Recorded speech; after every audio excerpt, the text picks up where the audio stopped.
Good afternoon. We will call to order the meeting of the Selkirk Fire Service Joint Powers Board. I'm Jennifer Stapleton, City Administrator for Sandpoint, and serve as Executive Director for this board. And we have Will Gadsby, Commissioner representing the West Side Fire District. We have Kate McAllister, City of Sandpoint Council Member representing City of Sandpoint on the JPA board. And we have Jim Woodward representing the Selkirk Fire District Board and member of this JPA board. And then of course our Chief, Gavin Gilcrease. Gavin, do you want to lead us in Pledge of Allegiance? Absolutely. Pledge allegiance to the flag of the United States of America and to the republic for which it stands, one nation, under God, indivisible, with liberty and justice for all.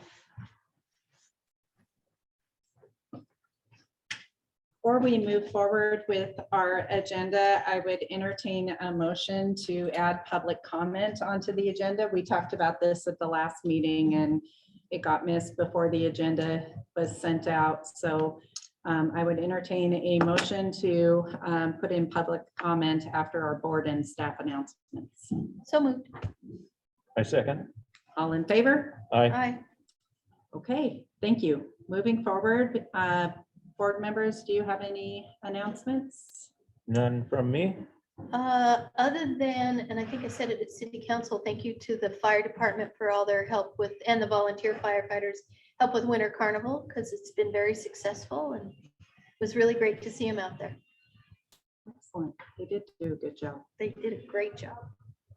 Staff announcements, we'll get to the chief under the chief's report, and otherwise I don't have any announcements today. Public comment.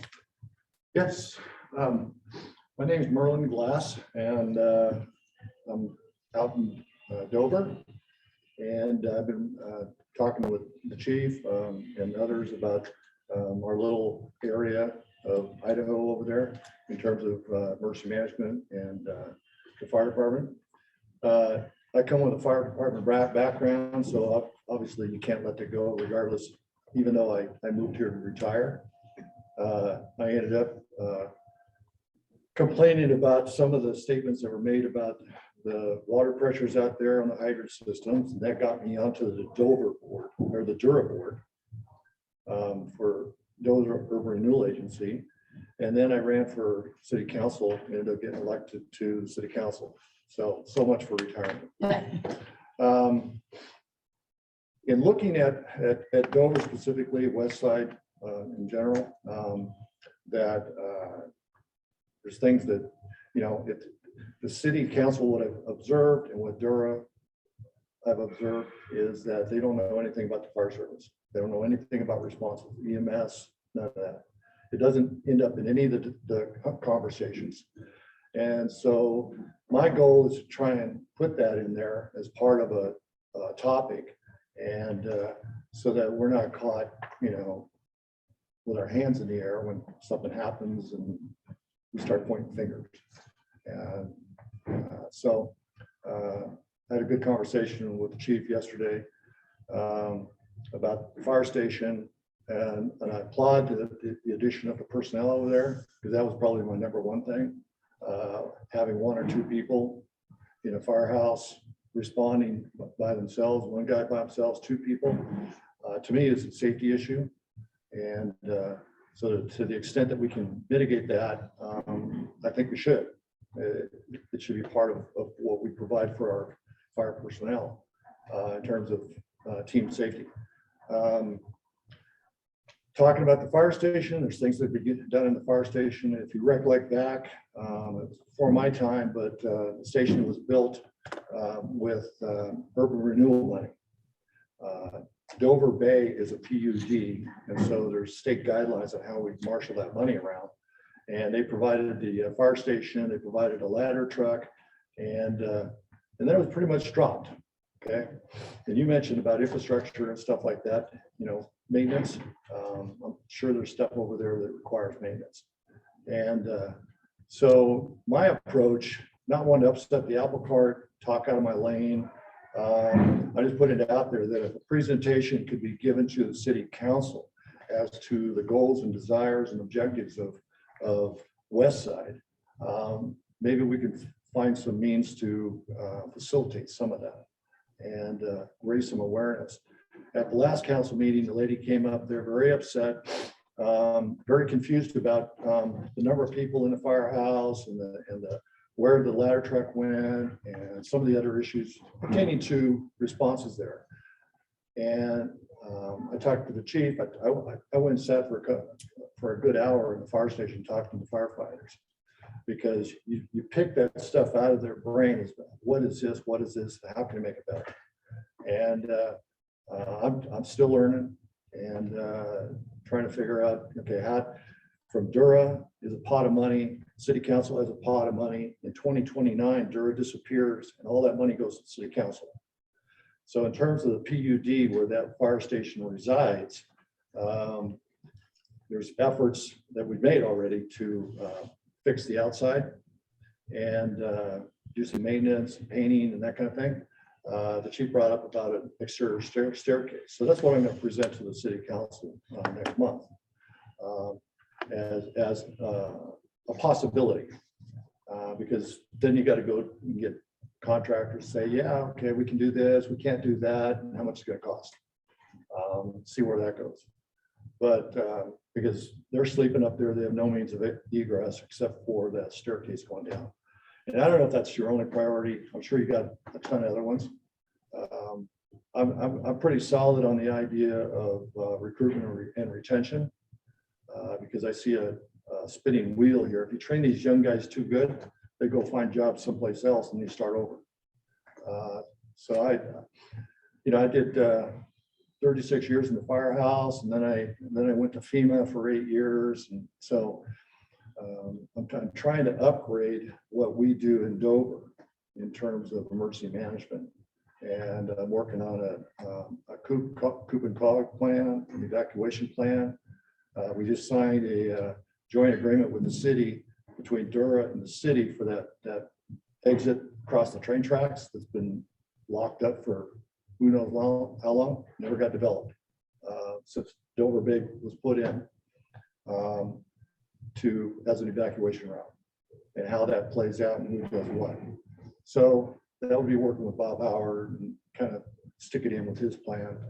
But I'm kind of using my experience with FEMA in terms of coop and cog and evacuation, because if it gets to that point, guess who's coming in? FEMA's going to roll in, declaration gets declared, and FEMA will come in there and they will use their models for management. So I don't want the locals to feel like, okay, they got kicked to the curb because FEMA's the big dog in the fight, and that doesn't have to be that way. So something to present to the city in terms of, possibilities, understanding response times and run reports, those kind of things that affect Dover and West Side, because those are the earmarks that have you tap the tiller a little bit and make adjustments, either in personnel, equipment, response, whatever, training. I used to work for as a contractor for Center for Domestic Preparedness, and I travel all over the country, even Guam and Saipan and everything, teaching the NIMS curriculum of ICS. And I don't know if that would be something that as a JPA you'd want to bring here and have instructors and course curriculum to bring up that ICS 300 and 400 type of training that you can push your people into, so that they got that connectivity to state, local, and federal response. So that's kind of like what I've been messing around with. I'm trying. I don't want to upset any apple carts about I have no aspirations to being a fire chief or anything like that. I'm tapped out, but offering the information and experience and stuff like that is kind of like, okay, how do I not do that? So I just push it to the JPA because I'm, you know, as I'm learning, it's like a three-legged stool, right? Okay, you got Selkirk, Sagal, and West Side. You know, keeping that level and the stability is important. So anything I can do to help out from our end, I'm willing. Thank you. Thank you for your experience. Did you say you're on the Dura board? Yes. Okay.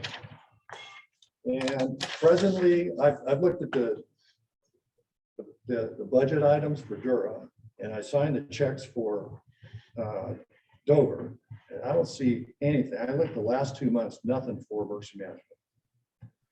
So either that we're all cool and you guys are motoring along on your own and don't need any help, or else we're missing the boat and not looking where we need to be looking in terms of taking care of our citizens. You know, when I ran for office, I found out that the average age is 48.5 in Dover. Okay, but we've grown 85% since the last census in 2010. So still not a big town. Okay, but all that boils down to is that emergency services is always behind the curve of population growth and development. And so you never really truly catch up. You just do the best you can. I was fortunate to work for a city that, you know, all our people, we had 550 personnel in our department. And so aerial trucks and all this stuff, we would just get on the phone and call for help. And it was there in minutes. You know, we had 4 minutes, 5 minutes response time everywhere. That's not the case here. And the firefighters deserve to know that somebody's coming to help. And so how we structure that response to what you guys are doing right here is essential to make that happen. So we're growing, it ain't gonna change. And any questions? No. Thank you. Chief, is there a date scheduled for a presentation to Dover City Council? Not at this time, no, but I was talking with Mr. Glass yesterday, as a matter of fact, and we were talking about that. So we're going to try to set something up. I do have a meeting with, supposed to have a meeting with their mayor and a couple of other folks over there in the very near future. And I think it's going to probably be like right after that. Once we get done having that conversation, then we'll probably do a presentation over there. One thing I'm trying to work out, I was told that Dura is responsible for the exterior of that building. Okay, that means that all that interior work would be pushed to you guys. Okay, I don't know that that's right. If Dura paid for the building of the whole building, where did we give up the interior? So I got to research that. Because that kind of changes the wonkiness of the relationship with Dura and the exterior of the fire station. That's why we paid for the maintenance that's going to happen in the spring to freshen up the outside and the windows and the trim and insulation and whatever. And that gets to your staircase thing. That's on the outside of the building, then would that not then fall to Dura possibility? So we got to talk about that. I'd be interested to know what that would cost. I mean, from your end. So that could be shared, you know, round ballpark number. But those are things that, not to supplant your budget, but to support your budget. You know, that if that takes the monkey off your back for that piece, then you can dedicate the rest to something else. So Great. that would be cool. Thank you. Thank you. Yeah. Thank you. Did we lose Jim? We did lose Jim. Connection was like pausing. Keeping, okay, Yeah, so he'll probably come back on. probably. Okay, Tammy had sent out the meeting minutes from the last meeting. Is there a motion to approve minutes or any changes? I make a motion to approve the minutes of the January JPA meeting. Second? All in favor? Aye. Okay. Minutes are approved. Chief's report. How's everybody doing? Glad to see your smiling faces here today. So just to run down the report, it's that there's not a terrible amount of volume to the report this time. We did have a few significant, I'm just going to kind of start these off with significant incidents that we've had over the last month. We ran last weekend, we did do a mutual aid with Bonner County Sheriff's Office and BNSF with their airboat. We had a drowning up on Priest Lake, and we're able to assist them in doing a recovery.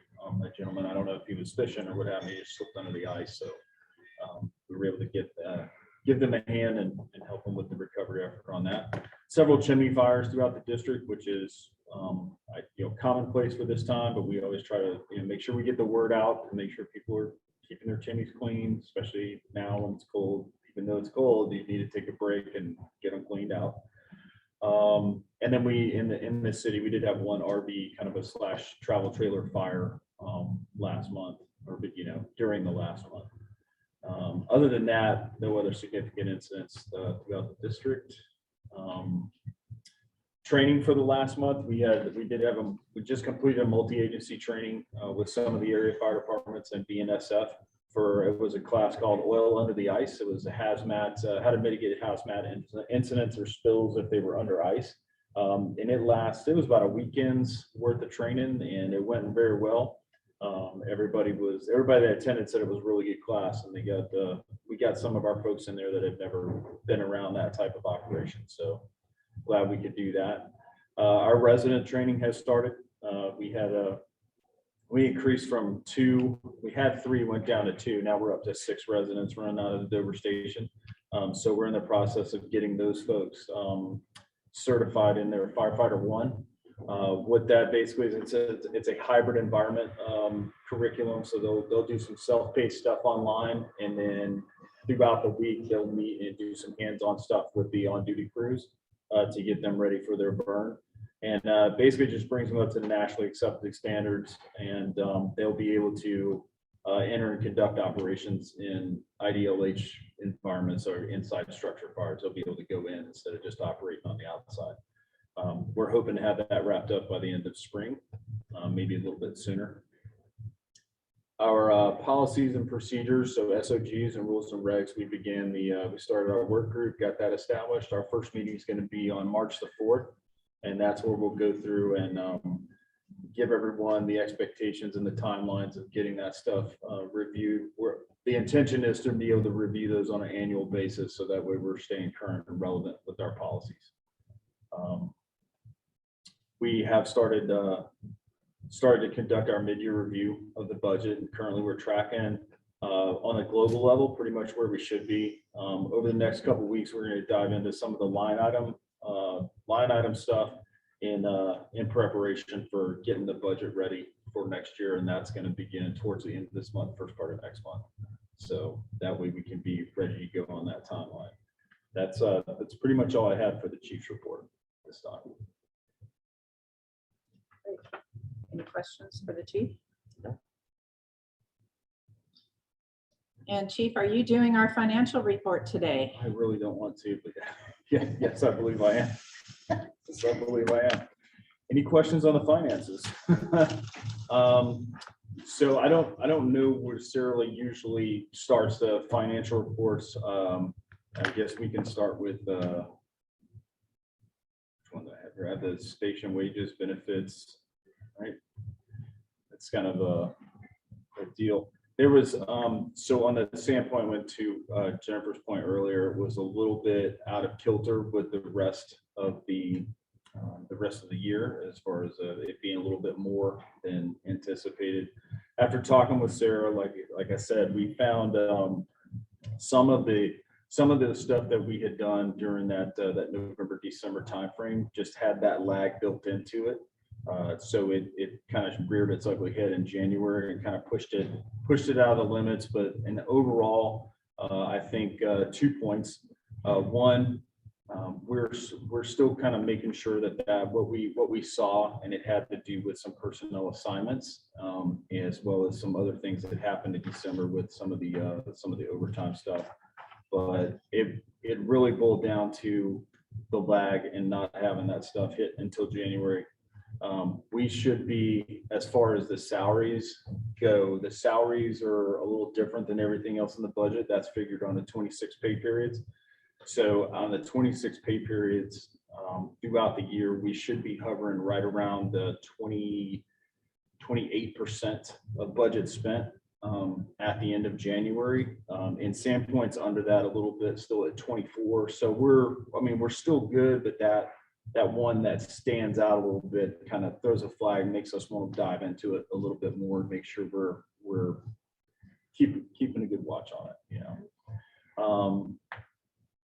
Overall, I mean, everybody else is hovering at that 28, 27%. So, we're kind of right in there, West Side, with the 31, but we anticipated that back in December when we did the pay scale adjustment for those folks. So everything is still kind of right where we thought it was going to be. Other than that, I don't really have anything else to report on that. So unless anybody has any other questions. So roughly we should be at 33%? We would be at 33% if we were doing on the rest of the budget items, that's about, so a split by 12. Yeah. Right? We would be sitting about 33%. But with payroll salary stuff, that's based off of 26 rather than 12. So we should be at about a 28 point something percent right now. So we're still really, really close. I don't have any cause for alarm with that. So I think if somebody was up around the 35 to 40% right now, then yeah, I would be very concerned. But as of right now, I'm not. So I don't foresee that happening. So that's pretty much. Anybody got any other questions? I'm not significantly, and this is what we had discussed with some restructuring and then how staff are allocated and keeping an eye on it. Definitely the overtime budget continues to look much better than what we have in previous years, because that was driving the overages in terms of costs, particularly for, I believe, Sagal in particular, but we were also experiencing that at Sandpoint as well. So it definitely looks much better than what we have been looking, which was the goal. So, right. And again, there's other places to improve. I mean, overtime is, of course, it's the big one because it's that's the real tangible one that you can see every 2 weeks or whatever without fail. There are some other areas that we're trying to improve. I think the biggest one that we're looking at right now is some of the maintenance stuff that we have on the rigs. Just kind of going with the strategic planning that the city's been working on. We've been kind of working on our own over at Selkirk. So part of that strategic plan is putting together and getting a preparationing. Oh my gosh, where did I go to school? Preparing our asset list, so we can track and we get our replacement schedules kind of where they need to be. And some of our stuff is pretty old, and it's throughout all three agencies. It's not just one stands out over the others, but pretty much a national standard for fire engines for apparatus is around 10 years, and aerials probably about 15 years, and that's as a frontline unit. And then you can rotate them into like a reserve status. Our call volume, I don't think we're on that standard. I think we can get a little more out of our trucks, more of a 15 and 20 year on a first run, and then try to get that 5 to 7 years, maybe 8 on a reserve side. But we have some trucks that are well beyond the what I call deadline at the end of service life, but they're still running. So our issue where it comes in is the maintenance hasn't really been kept up. So we've been finding some stuff and having to fix it. So we're really trying to keep an eye on the maintenance side of everyone's budget, because it's taken a little bit of a hit, but it's stuff that is just should have been fixed already, but it was not. So, and we have to have our equipment to operate. So That's kind of like a focus right this second, so. But, I mean, other than that, again, it's, even though we're fixing stuff, it hasn't like, we haven't bottomed out the budget on, fixing trucks, so. But we want to make sure that we have, we have something that's solid to respond in, so. Other than that, I did not get a chance to review the JPA administration cost. I know you guys have seen it. Do you guys have any questions? I can try to answer them. If I can't, then I'll get with Sarah. But what I'm looking at right now, I don't see anything that's staring, like a red flag, anything like that. So. I think the only thing I would note is we are high in financial services, higher than obviously what would be anticipated at that 28%. But we also kind of took a stab at what we were doing with this. My understanding is we had some more upfront costs related to finance, and we're hoping that that evens itself out. But even with simplifying this, I think it's still payroll under this system continues to be the time involvement in processing payroll. Right. I was able to that point, I was able to speak with Belinda and Sarah, and when this portion was set up, it was based off of estimates or best guess. We think it's going to cost this, and now once we get into it, we're seeing what the true, the trued up costs really are. So we're keeping an eye on it. That's part of our mid-year stuff that we're going to be talking about here in the next couple of weeks, just to see, because that's going to help us, in the overarching is going to help us plan our budget for next year and see where,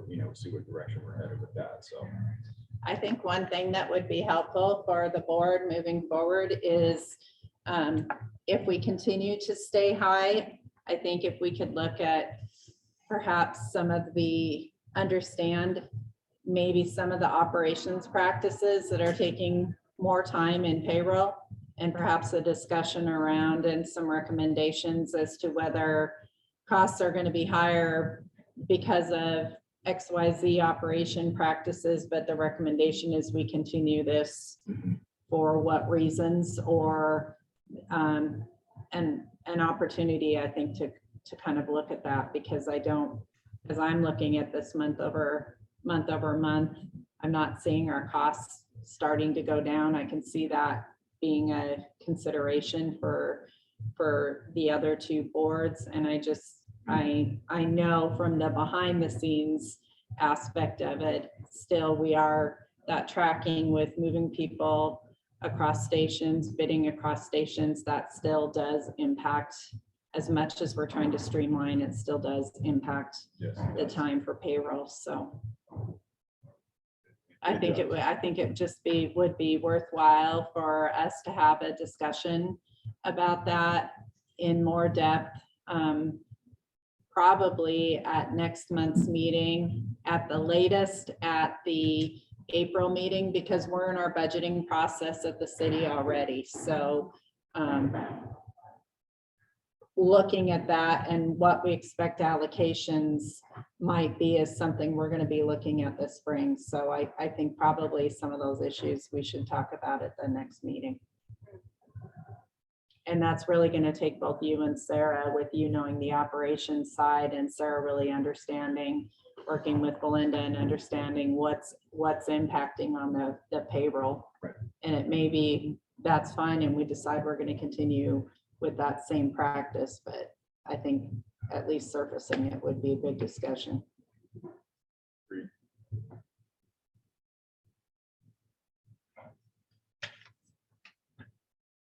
Okay. Anything else on financials? Anything on your end, Jim, for financials? No, I don't have it yet. All right. With that, then we are adjourned for today at 2:32 p.m. Thanks, Jim, Thanks, for Jim. taking the time. Yeah, Jennifer, do you want to talk for a minute? Sure. Do you want me to call you? That'd be fine.